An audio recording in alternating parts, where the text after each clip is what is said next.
Ahora sí. Hola, Miguel.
Nos acompañan el día de hoy. Mi nombre es Andy Flores, especialista en seguridad y salud en el trabajo para SUNAFIL. Y el día de hoy vamos a hablar sobre un tema importantísimo. Vamos a hablar sobre los aspectos básicos de seguridad y salud en el trabajo en las MIPES. Muy bien, sin más, entonces empezamos con el webinar de hoy. Bien, para el día de hoy hemos preparado información resumida, pero importantísima para todos nuestros amigos que están dentro de una MIPE. Es importante que vayamos hoy día a conocer y a reforzar los conocimientos que ya tenemos en materia de seguridad y salud en el trabajo. Y para ello es importante que demos una revisión a la normativa legal que regula el cumplimiento de las condiciones mínimas de seguridad y salud en el trabajo en el país.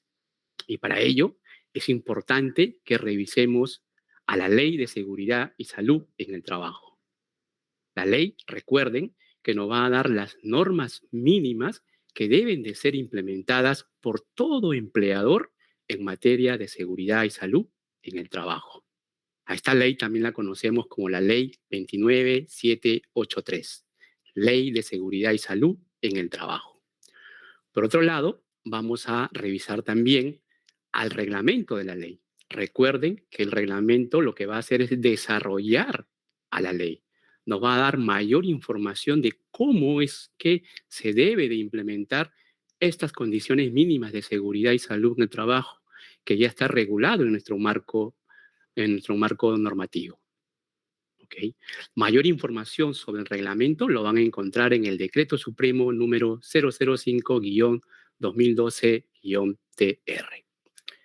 Por otro lado, es importante también que puedan ustedes tener información sobre los distintos formatos que se van a utilizar en un proceso de implementación de las normas mínimas de seguridad y salud en el trabajo. Nos estamos refiriendo a la resolución ministerial 050-2013-TR.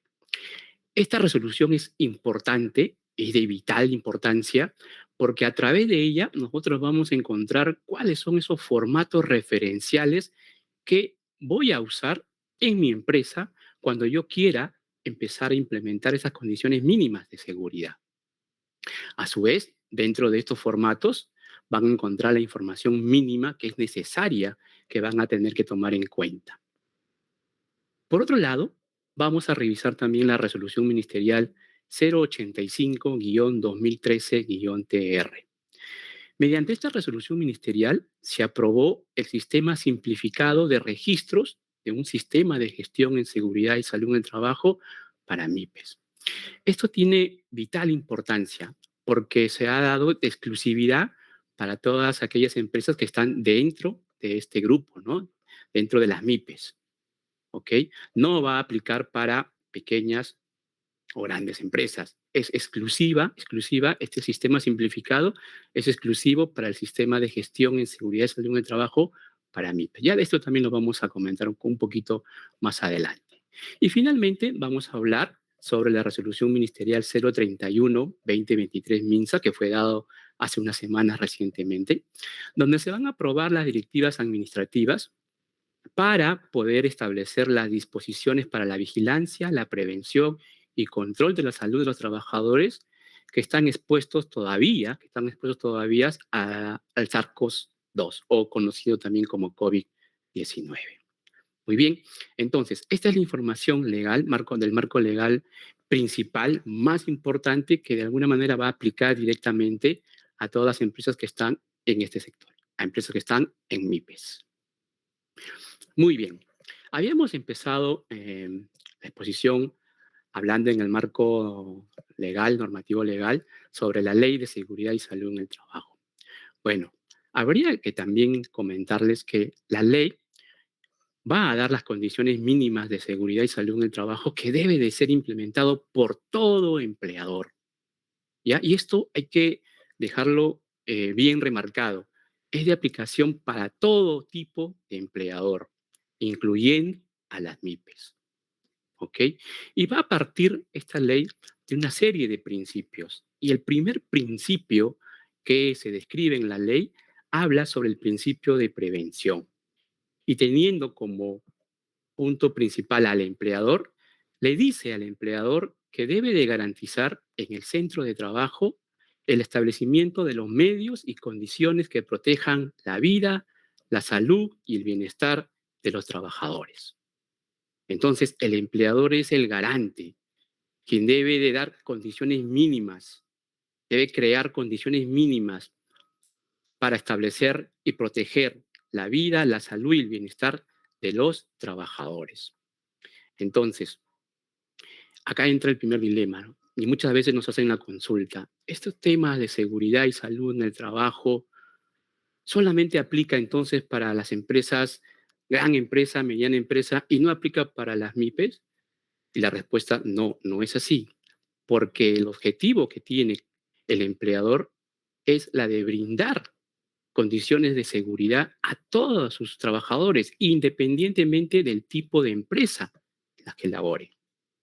La gran diferencia es que cuando uno vaya a implementar un sistema de gestión, dependiendo de la empresa, va a haber cierta variación en, en la implementación propiamente del sistema de gestión. Y que esto va a estar en función, obviamente, al tipo de empresa. No todas las empresas son iguales. Va a estar en función al tipo de riesgos a los que van a estar expuestos los trabajadores. Y obviamente también va a estar en función a la cantidad de trabajadores que tenga mi empresa. Pero la respuesta es clara y directa. La aplicación de las normas de seguridad es para todos, incluyendo también para aquellas empresas que están dentro de las micro y pequeñas empresas. ¿Ok? Entonces, recogiendo esto, donde le dice que el empleador es el responsable de garantizar estas condiciones mínimas de seguridad, brindar salud, brindar bienestar a sus trabajadores. Y ojo, no solamente indica que directamente a los trabajadores, sino también a aquellas personas que se encuentran dentro de las instalaciones de la empresa. ¿Ok? Habla claramente entonces que el empleador va a ser responsable de lo que suceda por estos trabajadores, por las personas que se encuentran dentro de la instalación, que pueden ser incluso visitantes, clientes también, ¿correcto? Y por ello es que hace hincapié en la norma claramente en que el empleador debe de asumir las implicancias legales y de cualquier otra índole si de ocurrir fuera, hubiera un accidente o una enfermedad ocupacional dentro de las instalaciones laborales. ¿Ok? Es por ello que la ley menciona claramente de que en este papel de buscar promover una cultura de prevención de riesgos laborales, menciona a tres elementos muy importantes dentro de este sistema. ¿Ya? En primer lugar, hace mención al empleador, ya lo hemos dicho. El empleador debe crear estas condiciones mínimas de brindar, para brindar condiciones de seguridad y salud a sus trabajadores y a todos los que se encuentran dentro de la instalación. Por otro lado, también menciona a que los trabajadores juegan un papel importante en este proceso de implementación de las condiciones mínimas de seguridad y salud en el trabajo en las empresas. Y si hubiera un sindicato dentro de la organización, también van a cumplir ellos un papel importantísimo. Pero por otro lado, el Estado también va a cumplir un rol importante, va a cumplir el rol de la fiscalización y control. Va a velar porque se cumplan estas normas, estas condiciones de seguridad que están dadas en primer lugar en la ley, en segundo lugar en el reglamento o inclusive en todas las normas sectoriales que tengan o que recojan medidas de seguridad y salud en el trabajo. ¿Ok? Entonces, dicho esto, vamos a desglosar un poquito más sobre la ley. Entonces, la ley de seguridad y salud en el trabajo, aquella normativa que va a recoger las condiciones mínimas de seguridad y salud en el trabajo, va a ser de aplicación para todas las empresas, para todas las actividades que se encuentren, ya sean dentro del régimen privado, ¿correcto? Dentro del régimen público o inclusive también para aquellos empleados o funcionarios que estén dentro de las Fuerzas Armadas, la Policía Nacional o inclusive trabajadores por cuenta propia. Entonces, esta ley es de aplicación para todo tipo de empresas y para todo tipo de trabajadores. ¿Ok? Entonces, la respuesta es, ¿aplica para empresas que están en el sector de la micro y pequeña empresa? Sí, sí aplica esto. Por eso, de ahí su importancia de conocer un poco más de qué se trata, cuáles son las condiciones mínimas que yo debo de implementar dentro de mi empresa, ¿correcto? Y cómo lo voy a realizar. El objetivo, por eso, del día de hoy es darles un poco más de información sobre estos temas. ¿Ok? Para que ustedes puedan tener una mejor orientación y puedan iniciar su proceso de cumplimiento a esta disposición legal que fue dada ya hace más de 10 años, ¿no?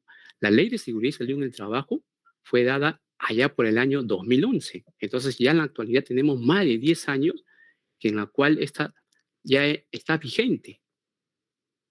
Entonces, pero todavía aún en la actualidad tenemos empresas de diferentes sectores que están todavía en un proceso de implementación.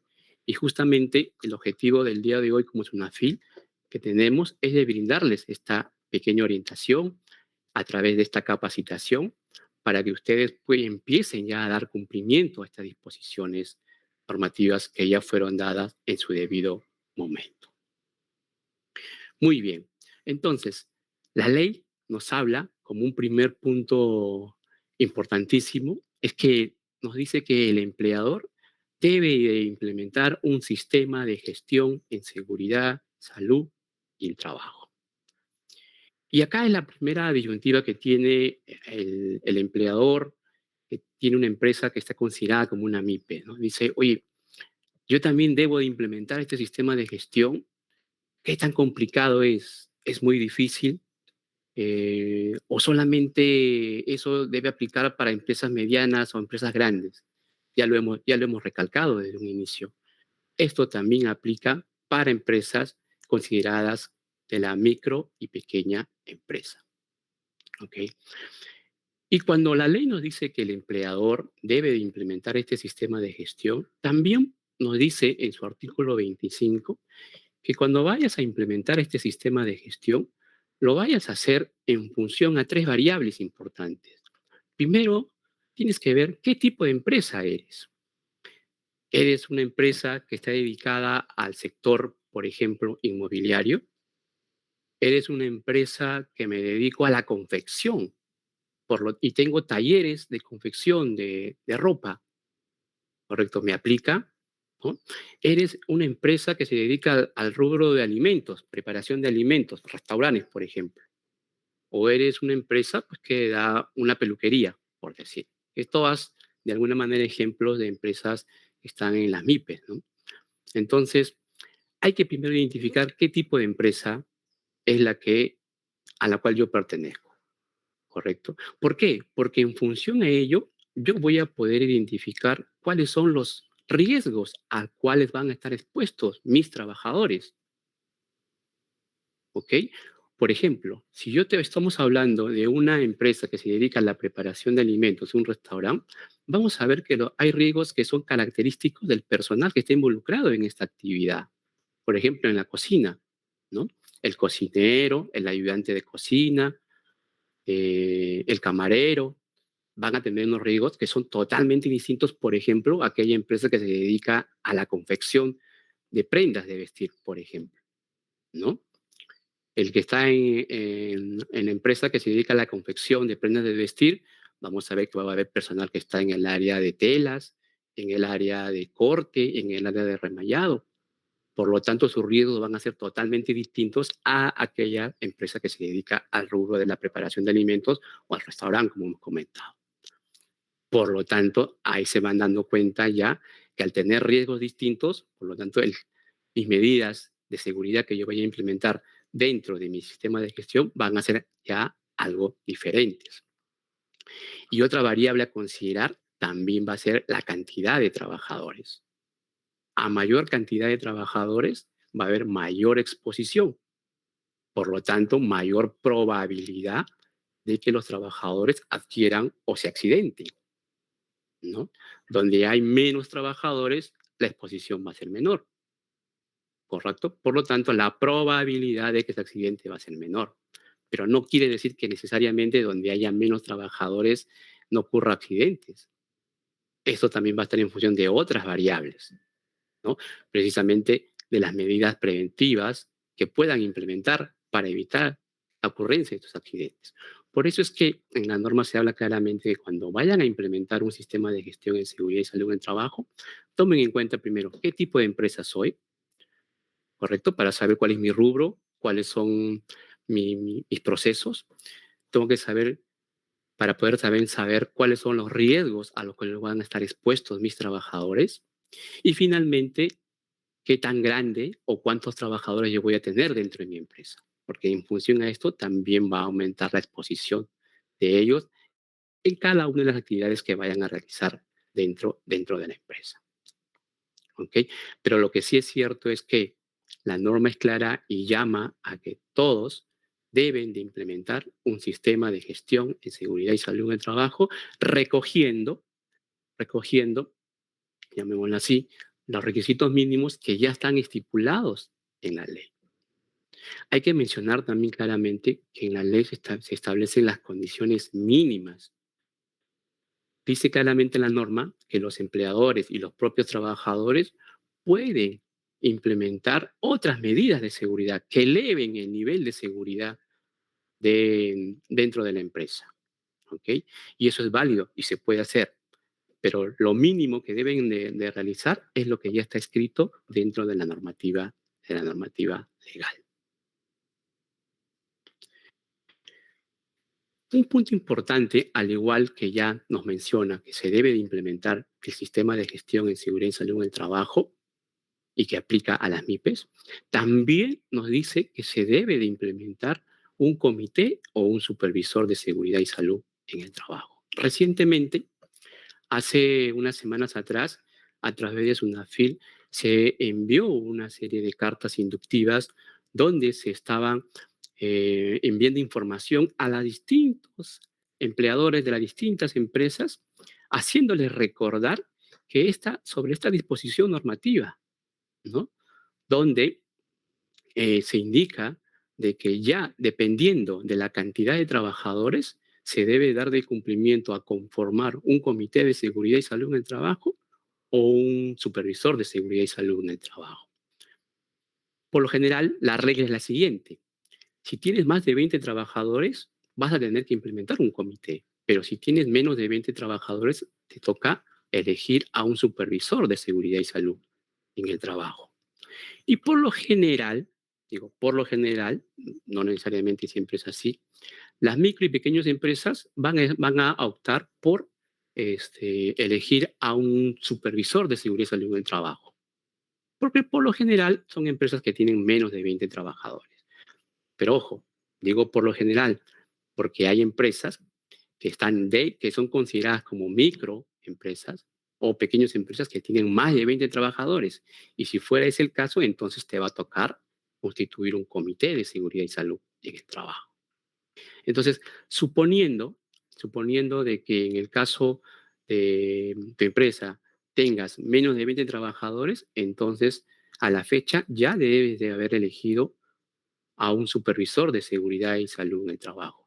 Y el proceso de elección es a través de las votaciones. Tiene que haber un proceso de votación, ¿no? ¿Y quién va a elegir a este supervisor? Lo deben hacer los propios trabajadores. Por otro lado, vale también mencionar que en este proceso de elección solamente van a participar o van a votar los trabajadores. No debe de participar ningún representante o el mismo empleador, ¿ok? Porque esto ya está dado, está estipulado ya en el marco normativo. Solamente pueden elegir a un supervisor de seguridad los propios trabajadores y lo hacen mediante votación secreta. ¿Ok? Todo esto ya está regulado.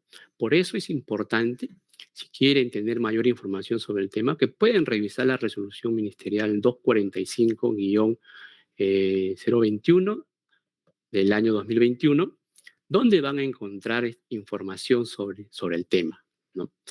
Pero es importante que tomen en cuenta ello.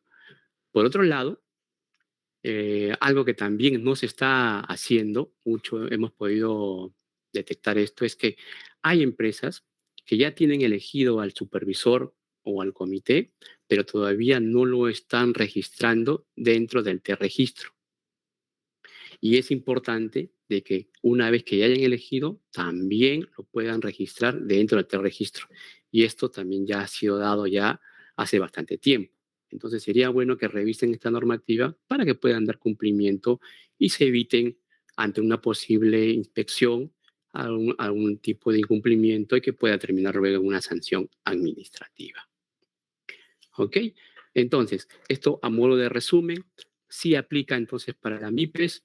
En muchos de los casos van a tener que elegir solo un supervisor de seguridad y salud de trabajo y en otros van a tener que elegir un comité. No olviden que esto va a estar en función a la cantidad de trabajadores. Otro aspecto a considerar importantísimo es sobre los servicios de seguridad y salud en el trabajo. La norma en este punto habla de que el empleador debe de constituir un servicio de seguridad y salud en el trabajo, ya sea propio o común a varios empleadores. ¿Ok?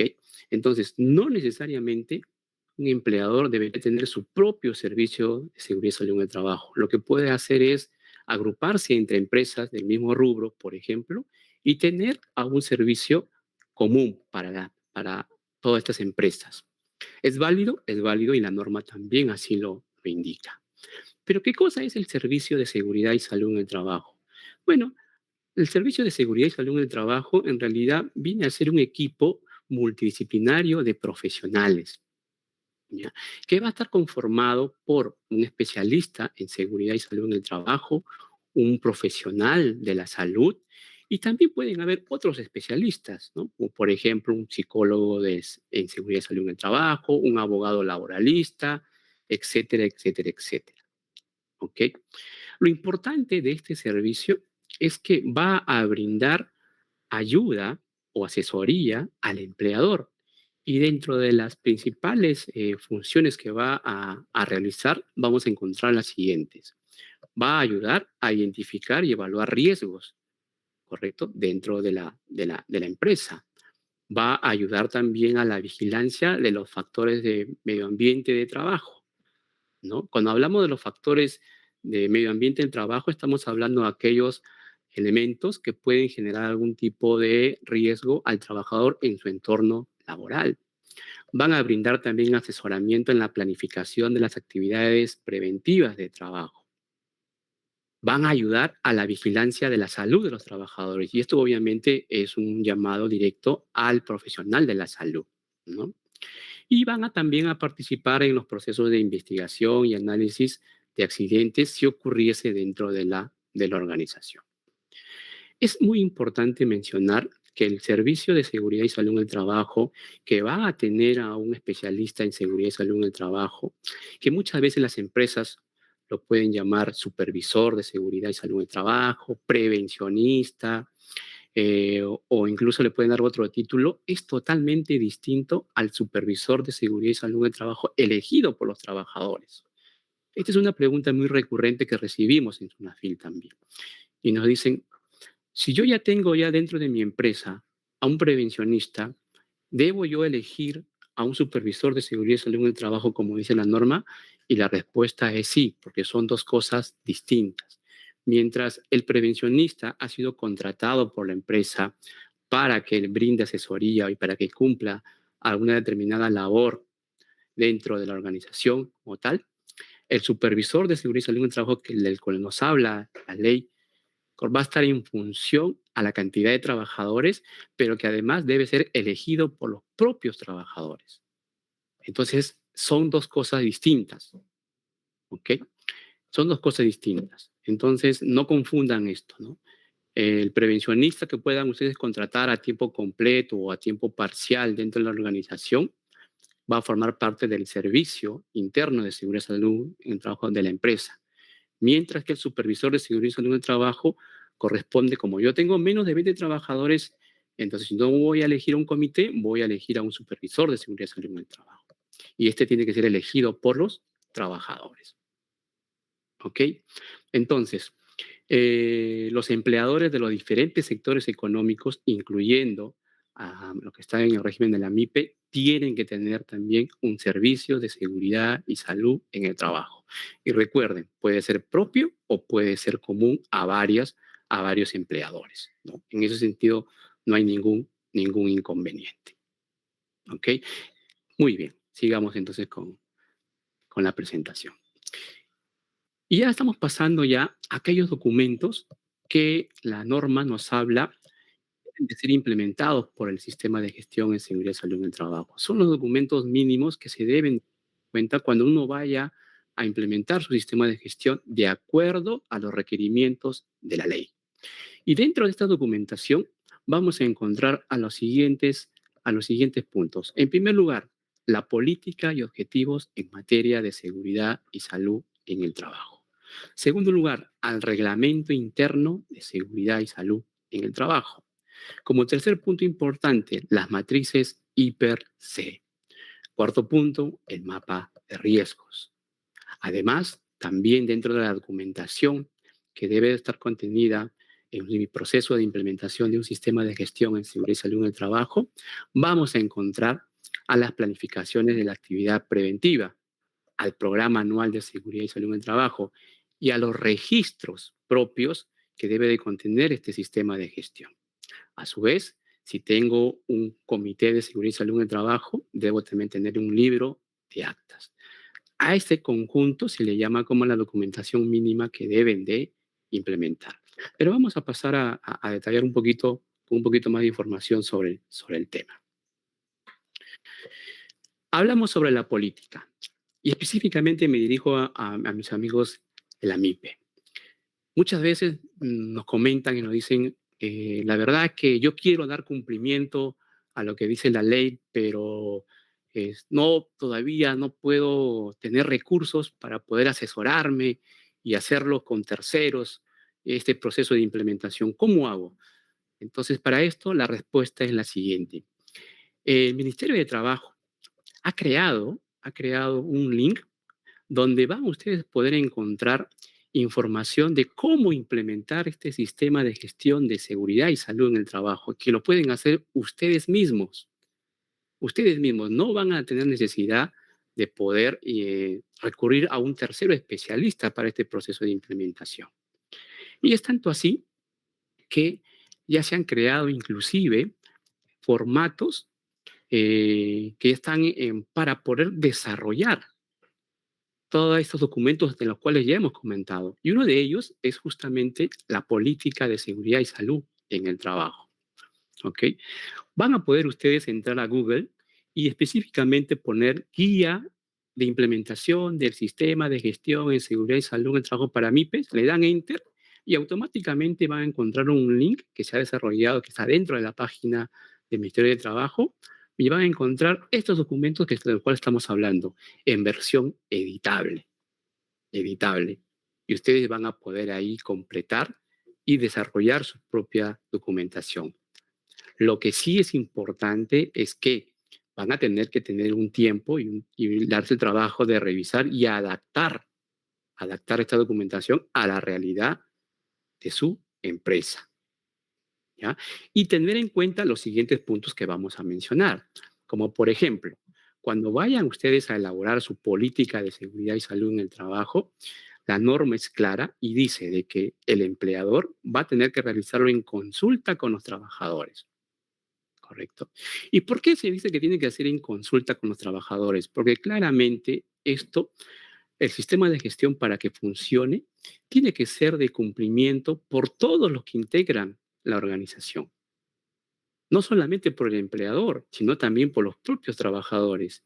Y si ustedes como empleador hacen participar al trabajador, créanme que este es un buen punto de partida porque el trabajador también va a sentirse parte de este proceso. Por lo tanto, al ser consultado, él va a asumir esto como suyo y como propio y también va a dar cumplimiento a esta política.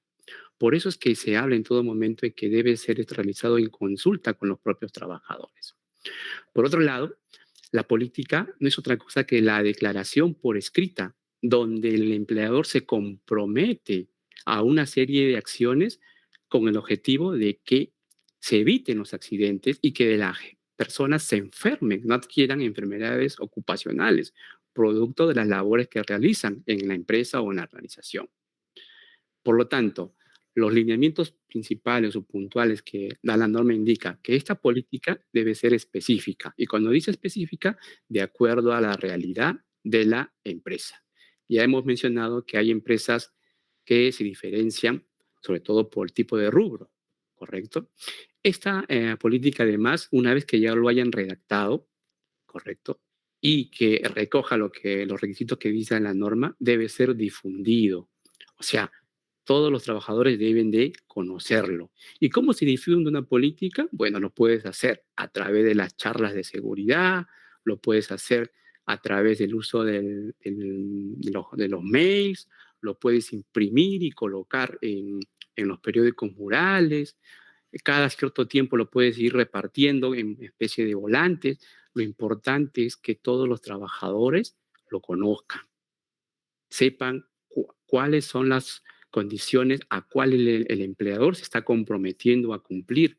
Y recuerden que no solamente es el empleador, sino que también los propios trabajadores van a tener sus propias funciones y responsabilidades en materias de seguridad y salud en el trabajo.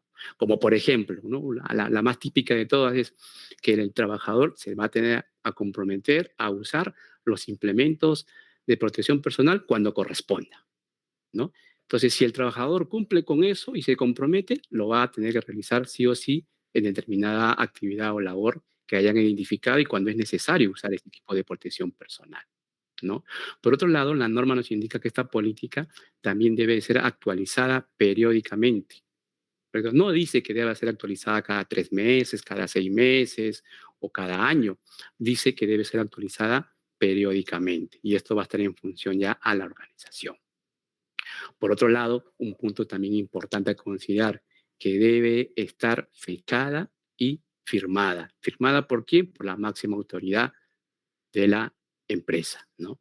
Y eso sí es importante. Como ven en la presentación, vemos que este modelo recoge todo lo que ya lo mínimo que pide la norma y al final dice, ¿no? Original firmado por el señor Fernando Rojas Rivadeneira. Es un ejemplo, ¿no?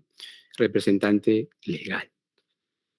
Por otro lado, la norma también indica de que la política debe estar exhibido en un lugar visible. Entonces, ¿para qué? Porque justamente todo el mundo lo debe de conocer. Y no solamente los trabajadores, sino también hemos hablado los visitantes, los contratistas, ¿no? Los clientes, ¿correcto? Entonces es importante que cuando ya tengan redactado su política, lo puedan imprimir, lo puedan enmarcar bonito y poner en los lugares accesibles donde las personas lo puedan dar lectura y puedan saber a qué se está comprometiendo el empleador en materia de seguridad y salud en el trabajo. ¿Ok? Muy bien. Así como tienen la política, otro documento importantísimo es el Reglamento Interno de Seguridad y Salud en el Trabajo.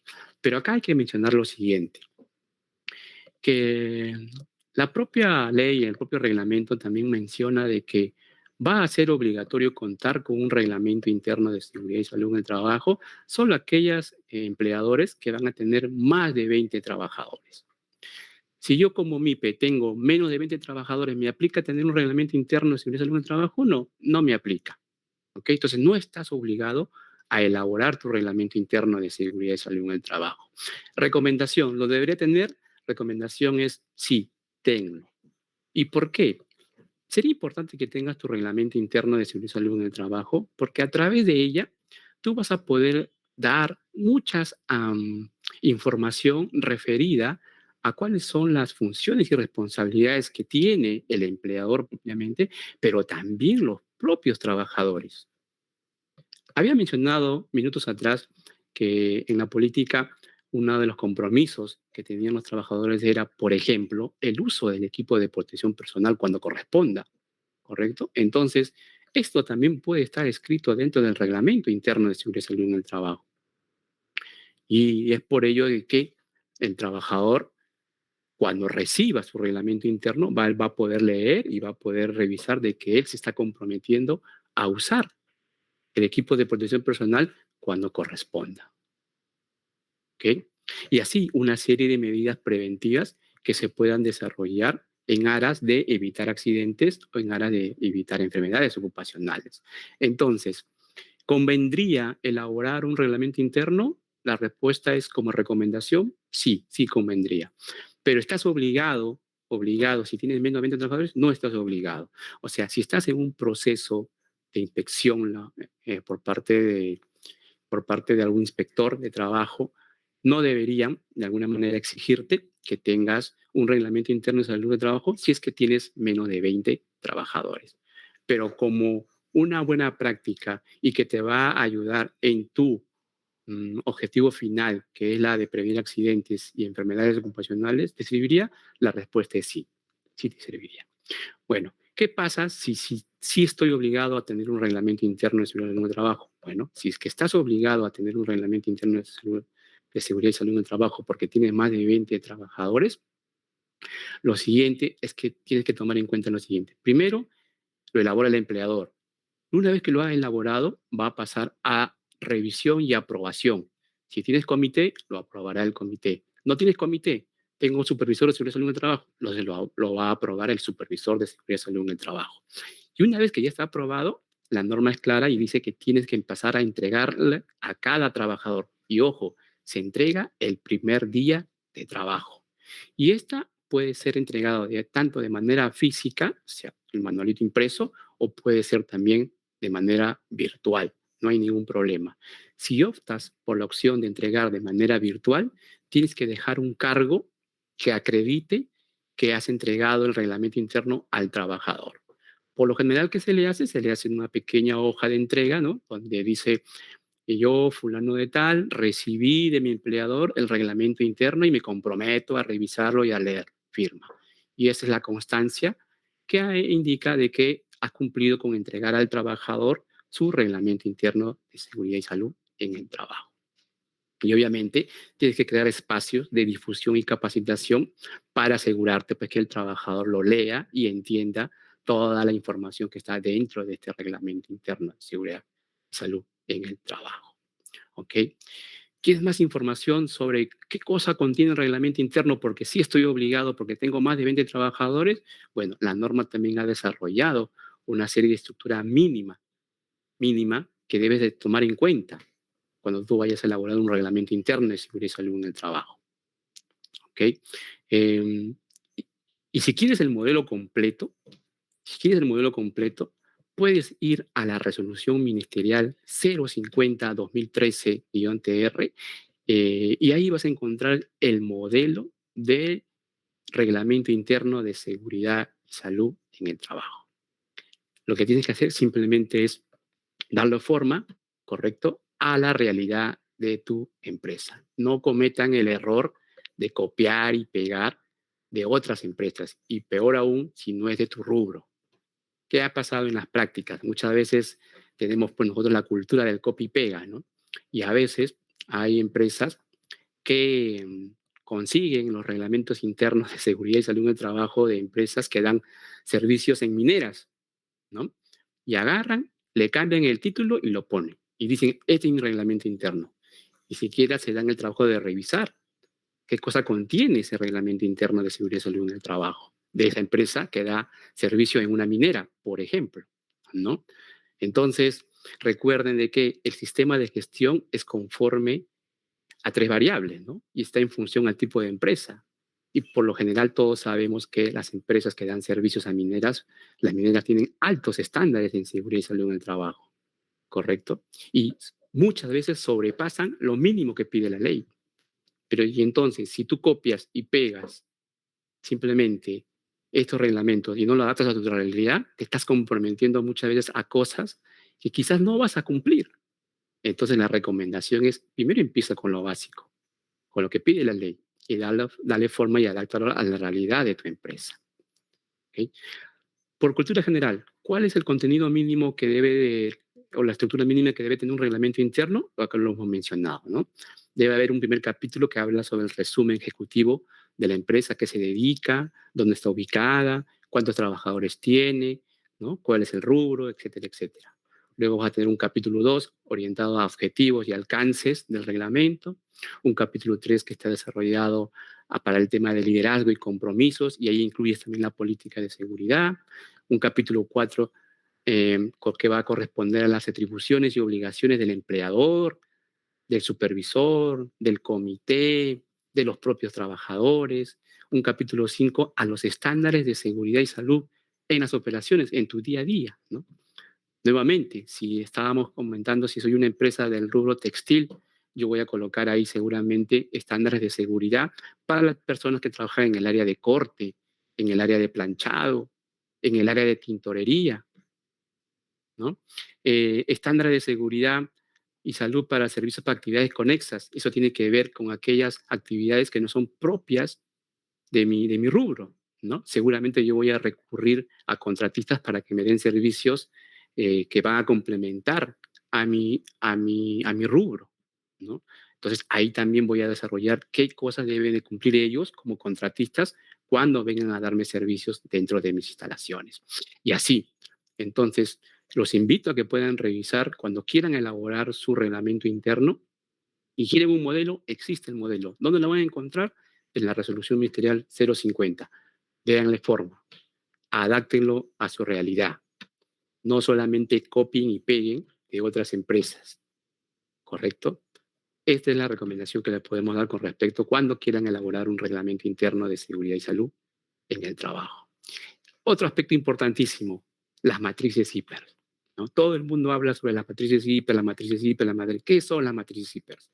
Las matrices hiper C son, en realidad, es un proceso de evaluación de riesgo que va a tener tres fases en general. La primera fase es la identificación de peligros. Una vez que se ha identificado a qué peligros están expuestos mis trabajadores desde el punto de vista de seguridad y salud en el trabajo, vamos a pasar a la fase de la evaluación de riesgos, ¿correcto? Vamos a estimar el riesgo. Y este riesgo tiene que estar relacionado con el nivel de riesgo. Este riesgo al que está expuesto mi trabajador cuando realiza una actividad dentro de la empresa, ¿de qué tipo es? ¿Alto? ¿Medio? ¿Bajo? Bueno, eso lo voy a calcular luego de que yo hago la estimación del riesgo, para que en función a ello yo ya pueda establecer los controles respectivos. Así de sencillo se puede establecer qué cosa es una evaluación de riesgos o las fases para una evaluación de riesgos a través de una matriz IPRC. Pero por otro lado, hay que tomar en cuenta también lo que ya la norma nos dice al respecto, ¿no? Porque siempre hay que ir de la mano con lo que dice ya la normativa. Y nos dice, en primer lugar, empleador, tú que estás dentro de una MIPE, tienes que primero elaborar tu matriz IPRC. Ya la elaboré, perfecto, muy bien. Pero para poder elaborarlo, tienes que tomar en cuenta ciertas condiciones, ciertos requisitos. En primer lugar, tienes que considerar las actividades rutinarias y no rutinarias dentro de mi proceso, dentro de las actividades dentro de mi empresa que yo desarrollo, ya sea si brindo un producto o brindo un servicio. ¿Ok? Por otro lado, una vez que ya tengas elaborado tu matriz I per se, vas a tener que actualizarlo como mínimo una vez al año, ¿correcto? Hay que revisarlo y si hay alguna modificación que hacer, se realiza y se actualiza esto. Pero lo mínimo que te piden la norma para poder actualizar es una vez al año, ¿correcto? Por otro lado, nos dice que cuando ya tengas elaborado esta matriz I per se, vas a tener también que tomar en cuenta a los trabajadores. Los trabajadores tienen que participar en este proceso de elaboración y en el proceso de revisión para que luego sea aprobado también por el comité o por el supervisor de seguridad, dependiendo de qué es lo que tengas en tu empresa, ¿correcto? ¿Qué más debe de tener en cuenta? Ojo, y esta es otra recomendación importante, que las matrices deben ser elaboradas por una persona competente. Y se entiende por una persona competente aquella persona que conozca sobre los procesos de evaluaciones de riesgo, ¿no? Otra pregunta muy común que nos hacen al respecto es, ¿qué metodología uso? Metodologías hay varias. Sin embargo, la norma, la Resolución Ministerial 050, también ya establece hasta 3 metodologías sencillas que pueden utilizar cuando quieran elaborar sus matrices I per se. Invito a que puedan revisar esta normativa y puedan usar cualquiera de estas metodologías, porque son más sencillas que existen para poder elaborar sus matrices I per se. Pero de esto, lo más importante de una matriz I per se, por ejemplo, esta es una imagen final de una matriz I per se, ¿no? Que se ha elaborado primero tomando en cuenta las actividades rutinarias, no rutinarias, tomando en cuenta los puestos de trabajo que existen dentro de la empresa. Además, hay que considerar también ciertos requisitos propios que ya la norma nos indica, ¿no? Hay que considerar a grupos especiales dentro de la. Si tengo personal con discapacidad, también hay que tomar en cuenta esto, ¿no? Si hay mujeres gestantes, o inclusive si tengo dentro de la organización a trabajadores menores, ¿no? ¿Correcto? También debo tomar en cuenta estas condiciones para cuando yo haga mi proceso de evaluación de riesgos o para la elaboración de matrices per se. Bien, tomando en cuenta todos estos requisitos que ya la norma ya está establecido, lo importante es que ustedes van a poder conocer el nivel de riesgo al cual van a estar expuestos los trabajadores. Y para verlo esto, está hecho de tal manera, una especie de semáforo, ¿no? Van a haber actividades o que van a originar riesgos que pueden ser de 3 tipos: riesgos altos, medios y bajos. Por lo general, cuando son riesgos altos, se le da un color rojo, como vemos acá en la imagen. Entonces indica que esta actividad o esta tarea está generando un riesgo alto. Por otro lado, pueden haber riesgos medios o moderados, que por lo general salen de color amarillo, ¿no? Y los riesgos bajos que salen de color verde. Entonces, una vez que ya la organización ha podido establecer y evaluar sus riesgos, va a permitirles priorizar. Y cuando hablamos de priorizar, es que va a ustedes a poder determinar y saber exactamente qué actividades son consideradas de riesgo alto. Porque el objetivo, la idea principal es que ustedes puedan atacar en primer momento aquellos riesgos o aquellas actividades que han salido de nivel de riesgo alto, los rojos, ¿no? Eso como prioridad. ¿Eso quiere decir que no voy a trabajar con los riesgos de que han salido medios? No, sí, también, también. Y obviamente que también tengo que trabajar con los que son de riesgo bajo, pero siempre su prioridad va a ser atacar aquellas actividades que son de riesgo alto, porque son estas actividades las que tienen mayor probabilidad de generar accidentes y muchas veces graves o inclusive fatales, ¿correcto? O por otro lado, desde el punto de vista de salud, son actividades que pueden generar enfermedades ocupacionales también. Entonces, por ello es que se van a proponer medidas de control y los controles van a ser de diferentes tipos, ¿no? Para ello vamos a utilizar la jerarquía de controles. Y que luego de que esos controles que nosotros vamos a proponer, la idea es que ya no haya ninguna actividad que sea considerada alta, ¿correcto? Sino que estos altos vayan a pasar a amarillo o de preferencia a verde. Y lo que son amarillos pasen a ser verde, ¿no? Entonces, como vemos acá en esta empresa, luego de que ya han evaluado sus riesgos, han propuesto controles, tienen ya solamente actividades que generan riesgo, medios, pocos de color amarillo y más de color verde, que son bajos, ¿no? Pero vemos, ya no hay ninguna actividad que es considerada de alto riesgo. Al final ese es el objetivo, el por qué se hace una evaluación de riesgo o por qué se hace una matriz de riesgos y per se. ¿Correcto? Porque se quiere conocer cuáles son esos riesgos altos y cuáles son esas medidas de control que yo debo de implementar para que el trabajador ya no esté expuesto a estas actividades que le puedan generar accidentes o enfermedades ocupacionales. ¿Ok? Muy bien. Por otro lado, otro punto importante que también menciona la norma y que está dentro del sistema de gestión que se debe de implementar son los mapas de riesgos. Los mapas de riesgos en realidad es una variante a la matriz IPERSEC y que se va a elaborar muchas veces recogiendo la información que hemos hecho para la matriz IPERSEC. Porque no es otra cosa que una representación gráfica, es un mapa de la instalación, ¿no? de la empresa, donde yo voy a identificar cuáles son esos riesgos que yo identifiqué en mi etapa de levantamiento de información para las matrices IPERSEC. ¿Correcto? Pero además va a servir para poder yo colocar algunas medidas de control, ¿no? Dar información adicional, ¿correcto? Entonces, es un pequeño planito donde yo voy a identificar los riesgos más importantes, los más resaltantes, porque no van a poder colocar todos, ¿no? Porque el mapa no me lo va a permitir, la gráfica no me lo va a permitir, pero aparte de colocar estos riesgos, voy a colocar también información que me va a servir o me va a ayudar para minimizar esos riesgos, ¿no? Y muchas veces la información que voy a utilizar va a tener que ver con las señales de seguridad. ¿Correcto? Señales de evacuación, las señales de emergencia o inclusive el uso obligatorio de ciertos equipos de protección personal que en determinada zona o trabajo, ¿no? Había dado nuevamente el ejemplo del taller que se dedica a la confección, ¿correcto? Entonces, ¿cómo hacen su mapa de riesgo? Un pequeño mapa con las instalaciones del área de corte, del área de telas, el área inclusive de de planchado, de lavandería, el área donde se procesan por ejemplo, las telas, ¿no? Entonces, van a poder identificar cuáles son los riesgos que están en cada una de estas áreas.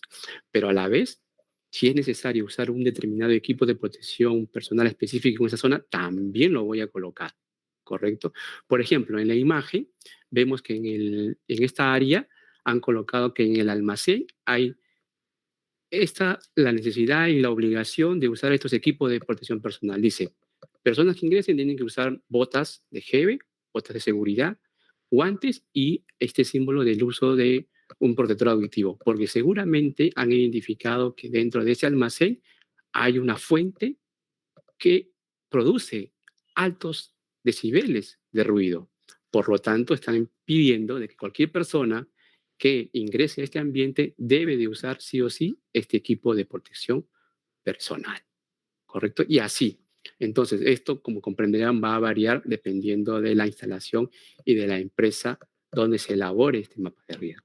Importante tomar en cuenta porque la norma también indica de que esto debe estar colocado en un lugar visible, ¿correcto? Dentro de los documentos que la norma habla que deben estar en un lugar visible, habla lo siguiente, la política, ¿correcto? Con los objetivos, tiene que estar en un lugar visible. Las matrices I per se deben estar también colocados en un lugar, exhibidos en un lugar visible, ¿correcto? Y el mapa de riesgos. ¿Ya? Se menciona esto porque es algo que por lo general las empresas no toman en cuenta y cuando hay procesos de fiscalización, muchas veces eh, podrían, podrían recibir algún tipo de incumplimiento porque no están dando cumplimiento a la disposición que ya está normado, ¿no? Donde indica de que estos tres documentos deben estar exhibidos y colocados en un lugar visible, ¿correcto? Entonces, pero más allá de eso, vean por qué se pide que esté en un lugar visible, porque es necesario que los trabajadores, que los visitantes, que todas las personas que lleguen a la instalación conozcan de estos peligros, conozcan de estos riesgos. De ahí la importancia que esté colocado en un lugar visible. El mapa de riesgo debe actualizarse frecuentemente, por supuesto. Si las condiciones de la instalación han cambiado, hay que actualizar entonces, porque seguramente se han introducido nuevos peligros o los peligros se han mudado, ¿no? Antes, inicialmente, de repente, el equipo o la máquina que estaba en el área de almacén que producía ruido, que estaba en el almacén, por una serie de variación, ¿no? De modificación, ahora ya no está en el almacén, sino que lo han puesto en la oficina 3, por dar un ejemplo. Entonces, hay que actualizar ese mapa de riesgo. Por eso que, ante la pregunta, ¿se debe actualizar el mapa de riesgo? La respuesta es sí. Y debe actualizar cada vez que sea necesario. ¿Ok? Y hablábamos justamente de los riesgos, ¿no?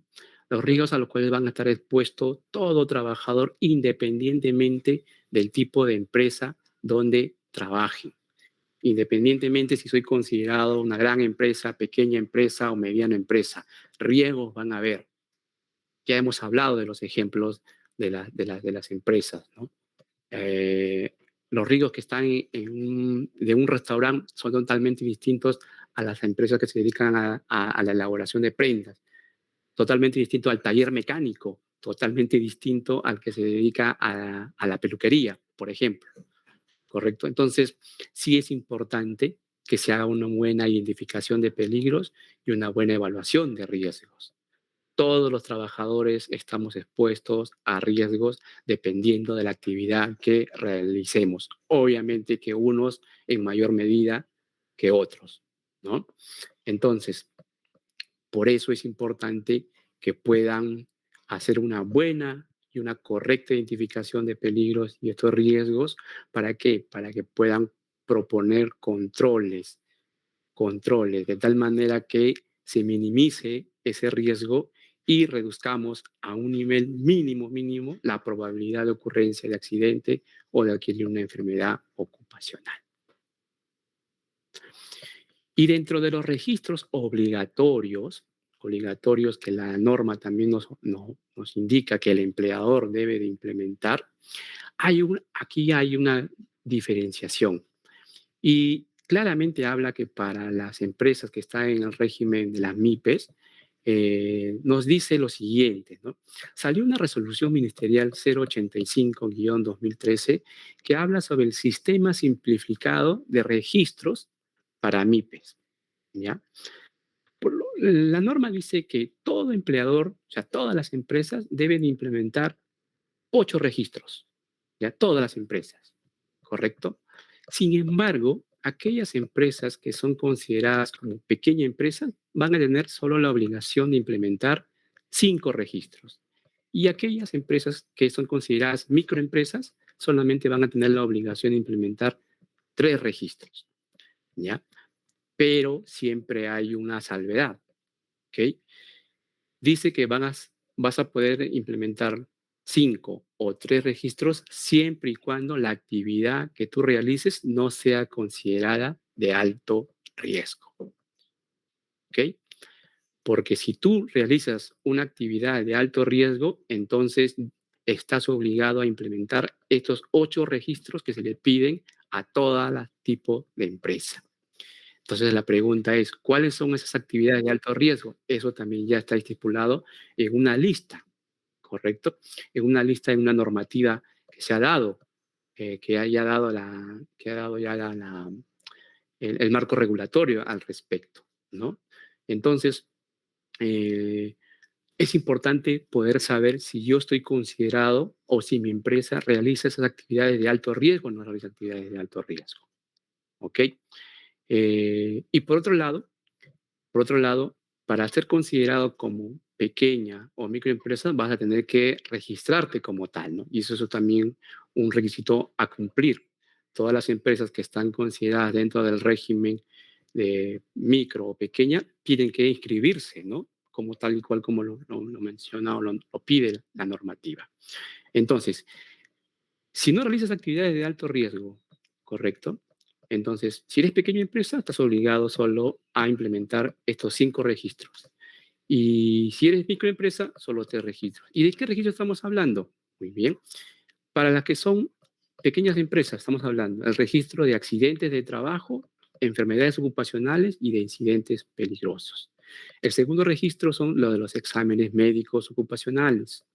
El tercer registro, las estadísticas de seguridad y salud. El cuarto registro, el seguimiento. Seguimiento eh, que va a agrupar, de alguna manera va a consolidar a los resultados de los monitoreos, inducción, entrenamiento, simulacros de emergencia y entrega de equipos de protección personal. Y finalmente, al registro de la evaluación del sistema de gestión en seguridad y salud en el trabajo o las auditorías que hay que realizar cada cierto tiempo o cada cierta frecuencia. ¿Ok? Entonces, y si eres microempresa, solamente estarás obligado a implementar el registro de accidentes de trabajo, enfermedades ocupacionales, incidentes peligrosos, el de exámenes médicos ocupacionales y el de inspecciones internas de seguridad y salud en el trabajo. Estos registros también ya están dados, ¿ya? Y vas a poder, revisando esta resolución ministerial 085, vas a encontrar ahí el modelo de registros y la información que tú vas a necesitar implementar, porque esto ya está dado en esta normativa. Entras a Google, igual, pones resolución ministerial 085 y vas a encontrar estos registros, inclusive lo vas a poder descargar, ¿no? En su versión en Word para que tú lo puedas implementar. Entonces, amigos, información hay. Simplemente lo que necesitan es revisarlo y darlo forma a la realidad de su empresa. Para ir terminando, tenemos lo siguiente, entonces, a modo de resumen. Responsabilidades que tiene el empleador dentro del sistema de gestión en seguridad y salud en el trabajo, que aplica a todo tipo de empresa, incluyendo a las MIPES. Dice, primero, que el empleador debe entregar una copia del reglamento interno de seguridad y salud en el trabajo, cuando corresponda, ya hemos comentado eso. Debe de realizar como mínimo 4 capacitaciones al año.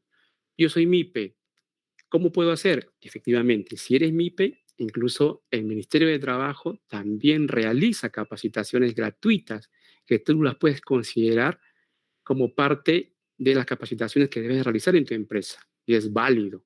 Entonces tienes que estar atento a las capacitaciones que está brindando el Ministerio de Trabajo, inclusive también a través de otras instituciones del Estado, para que tú puedas capacitarte y tus trabajadores también, y eso también se contabiliza y pueda de alguna manera con ello dar cumplimiento a las 4 capacitaciones que pide la norma a lo largo del año. Y esas capacitaciones son mínimas, ¿no? Por otro lado, debes adjuntar al contrato de trabajo las recomendaciones en seguridad y salud en el trabajo para tus trabajadores. Se debe brindar facilidades económicas y de licencia con goce de haber para los trabajadores en los cursos de seguridad y salud en el trabajo. Elaborar el mapa de riesgo que ya hemos mencionado y entregar cuando corresponda los equipos de protección personal, ¿no? De acuerdo al puesto de trabajo que hayas identificado en tu organización. Queremos no dejar pasar el momento también para hablar sobre las disposiciones básicas en materia de prevención para el control de la COVID. Recuerden que todavía la COVID está presente en nuestro país y en muchas partes del mundo en realidad, ¿no? Y se ha dado una serie de disposiciones administrativas para el cumplimiento de esto en materia de prevención, ¿no? Y es más, recientemente, hace unos días, también se ha declarado la ampliación del estado de emergencia sanitario por el tema de la COVID.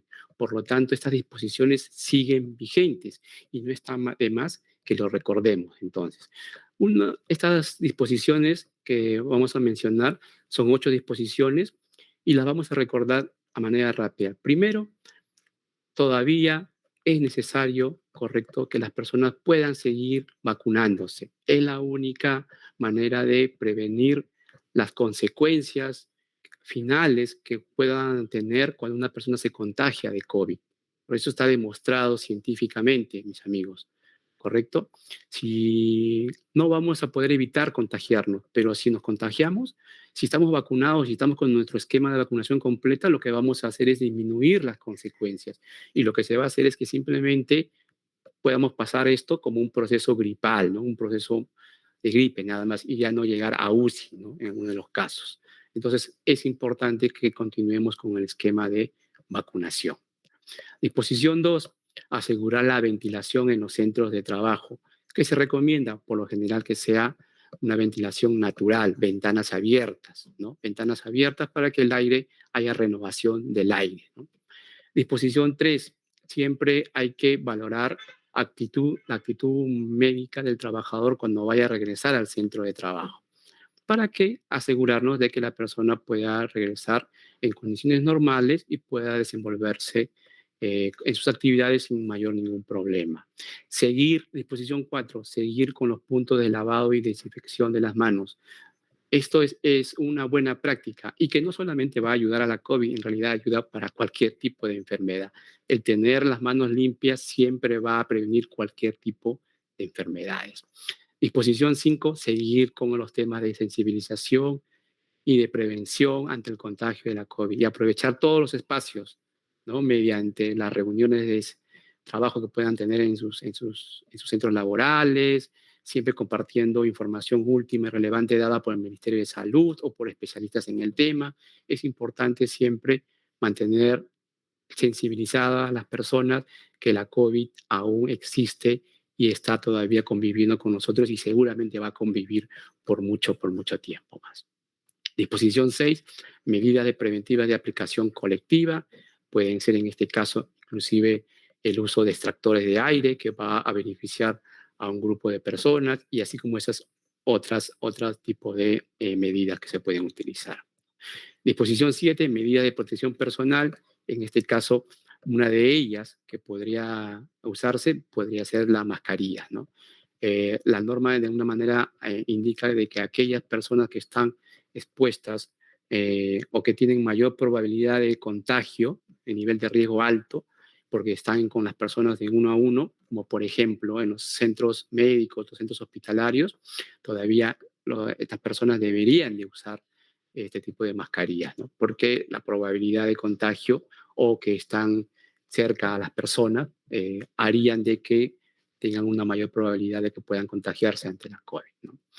Y en la exposición 8, la salud del trabajador en el contexto de la COVID, ¿no? Si ya una persona adquirió o se enfermó de la COVID, bueno, seguir con las pautas que han dado el Ministerio de Salud hasta su rehabilitación respectiva. Muy bien. Indicar de que la ley hace mención de que el empleador debe de crear las condiciones, que el empleador es un garante de del cumplimiento de las medidas de seguridad y salud en el trabajo. Por lo tanto, ante cualquier incumplimiento de estas medidas, va a ser responsable y hay una responsabilidad que puede ser administrativa, civil o penal. Hablamos de una responsabilidad administrativa ante un incumplimiento de las normas de seguridad y salud en el trabajo, ¿correcto? Y que esto puede terminar con una multa, con una sanción, ¿no? Una sanción económica. O hablamos si ocurre lamentablemente algún tipo de accidente, podría haber una indemnización desde la parte civil, ¿no? Y si ocurre también un accidente y esta de alguna manera termina en un accidente grave o fatal, también puede haber una responsabilidad penal. Es por ello que a través de un proceso inspectivo, la SUNAFIL, en su rol de fiscalizar el cumplimiento de las normas laborales, es que tenemos un proceso inspectivo que se cumple, ¿correcto? Y que estas se va a dar a través, puede ser de una denuncia que puede hacer cualquier trabajador o a través de un programa ya de inspecciones que se hay de manera anual, ¿no? Dentro de SUNAFIL, se va a recurrir a los diferentes centros laborales para verificar el cumplimiento de las normas. Y desde que se asigna a un inspector para que esté a cargo de esto hasta que ejecute, tiene que haber como máximo, o debería haber como máximo 10 días de plazo, ¿no? Y dentro de las formas que tiene el inspector para poder hacer este proceso inspectivo, van a haber varias, ¿no? Desde la presencialidad, puede ir de manera física al centro laboral, o como que también puede pedir información de manera virtual, ¿no? O inclusive puede solicitar comparecencias, donde hace llamado al empleador o a su representante para que acuda, en este caso al ministerio, y pueda de alguna manera sustentar el cumplimiento de la normativa que está vigente o de que hemos revisado hasta el momento, ¿correcto? Producto de esta revisión de la información que ha revisado, ¿correcto? Va al final a determinar si hay o no hay incumplimiento. Y si hay incumplimiento, eh, estamos hablando entonces de una infracción a las normas de seguridad y salud en el trabajo. Y estas infracciones ya están tipificadas. Pueden ser infracciones leves, graves o muy graves, ¿correcto?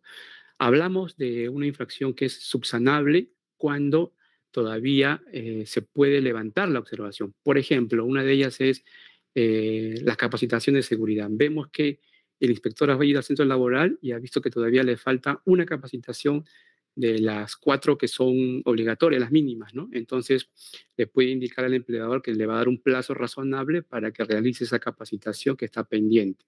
Pasado ese plazo, si el empleador realizó la capacitación, entonces va a enviar la información que sustente que cumplió con cumplir con la capacitación que estaba pendiente. Entonces el inspector lo que va a hacer es simplemente dar por levantada la observación y no habría ningún tipo de incumplimiento.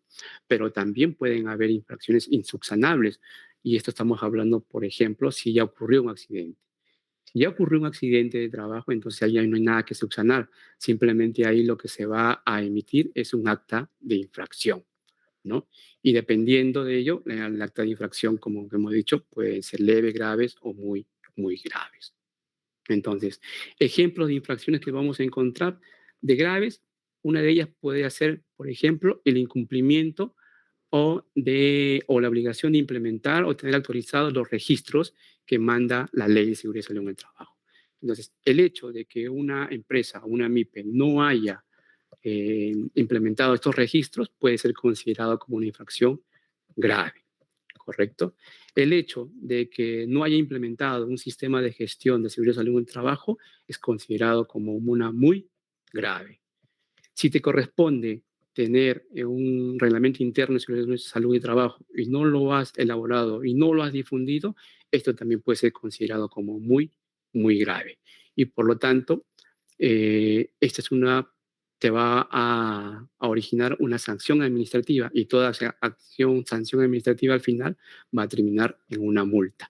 Las multas van a estar en función al tipo de infracción, que puede ser leve, grave, muy grave, al número de trabajadores que está expuesto y al tipo de empresa. Si hablamos, por ejemplo, habíamos dicho de que si te tocaba implementar un reglamento interno de seguridad y salud en el trabajo, eso es considerado como grave, y tú eres una microempresa que tienes, no sé, por ejemplo, 8 trabajadores, entonces si hacemos el ejercicio vemos grave, 8 trabajadores, estamos hablando de que la multa aproximadamente sería de 1.683 soles, si es considerado una microempresa. Pero si es considerado una pequeña empresa, por la misma infracción, que es grave, no va a implementar tu reglamento interno, pero tienes en promedio 40 trabajadores, estaríamos hablando de que la multa sería alrededor de 8.000 soles. Entonces, vean la diferencia, ¿no? Lo mejor de esto es tener implementado todo lo que ya la norma ha regulado y que ya ha indicado, ¿correcto? Para evitar cualquier tipo de sanción administrativa. Muy bien, mis amigos, con esto estamos dando por acabado la exposición del día de hoy en aspectos básicos en seguridad y salud en el trabajo para MIPES.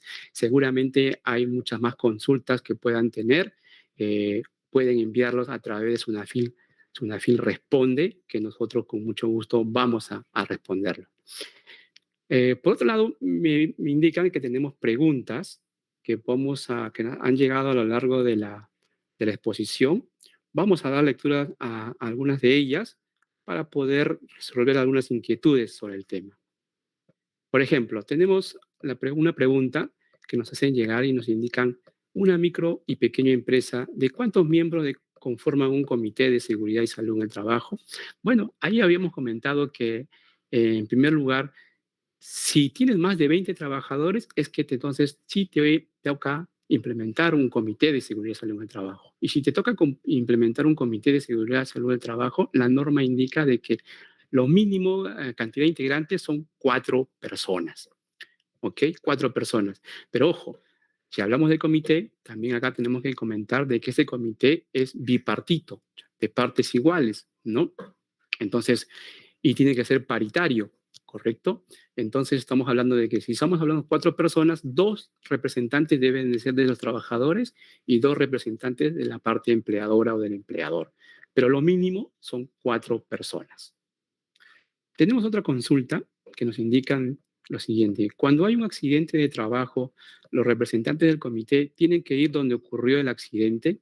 Ah, qué buena pregunta. Dentro de las funciones que señalan para los miembros del comité es la de investigar los accidentes de trabajo. ¿Ok? Y en este sentido, lo que se activa es un equipo que se le llama un equipo de investigación de accidentes de trabajo, que por lo general va a estar conformado, en primer lugar, por el supervisor de la persona que se accidentó, ¿correcto? Y también va a estar conformado por representantes del comité. No es que vayan todos los miembros del comité, ¿correcto? Sí puede ir un representante del comité de seguridad y salud en el trabajo. En este caso, un representante de los trabajadores, que también contribuya y sea parte del proceso de investigación. Y cuando uno vaya a investigar accidentes, obviamente, dentro de las etapas o las fases que hay que seguir en un buen proceso de investigación, es que hay que ir al lugar donde ocurrió el evento para poder recabar de alguna manera pautas o pistas de cómo ocurrió el evento. Entonces, sí, los miembros del Comité de Selección de Trabajo participan en este proceso de investigación, pero por lo general lo que hace es ir un representante del comité. Tenemos por acá otra pregunta. Nos dice nuestro amigo Alex Vargas, al ampliarse el estado de emergencia sanitario, ¿siguen suspendidas las auditorías de seguridad y trabajo y lo hacemos? Bueno, técnicamente sí.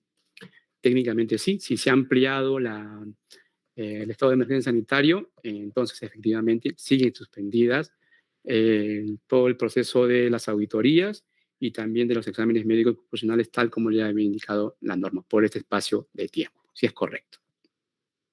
Nelly nos indica, ¿el supervisor de seguridad y salud en el trabajo puede ser gerente de producción? No, no, Nelly.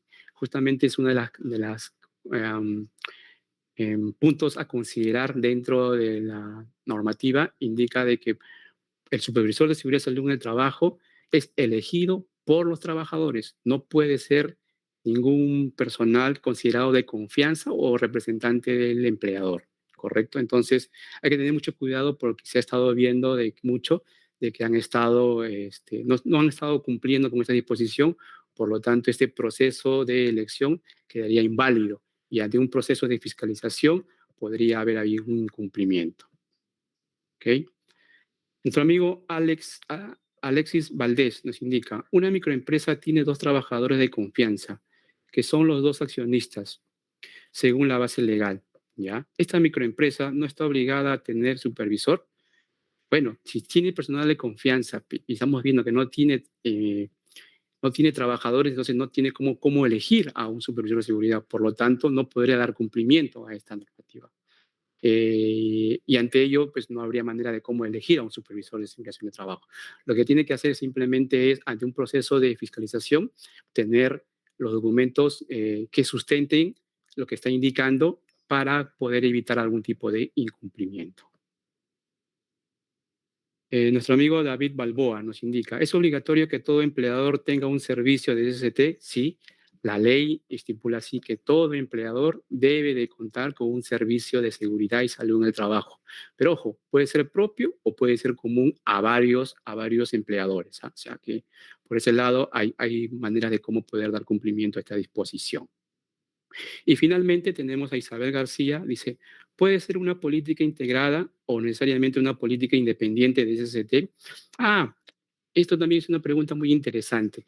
Por lo general, las empresas ahora pues tienen implementadas varios sistemas de gestión, no solamente de seguridad y salud en el trabajo, sino que también tienen implementado su sistema de gestión en medio ambiente y otros tienen implementado su sistema de gestión en calidad, que son de los más comunes, ¿no? Entonces dice, ¿puedo tener una política integrada? Por supuesto, puedes tener una política integrada, no hay ningún problema. Simplemente la recomendación es que asegúrate que en tu política integrada recojas los requisitos mínimos que están dados en la norma. Si tú puedes de alguna manera sustentar que tu política integrada estás considerando los requisitos mínimos que ya están dados en la norma, no hay ningún problema, ningún problema. Muy bien, mis amigos, con esto damos por finalizado el webinar del día de hoy. Los esperamos para una siguiente exposición que podamos dar sobre la materia o en otro tipo de sectores también. Nos vemos hasta la próxima.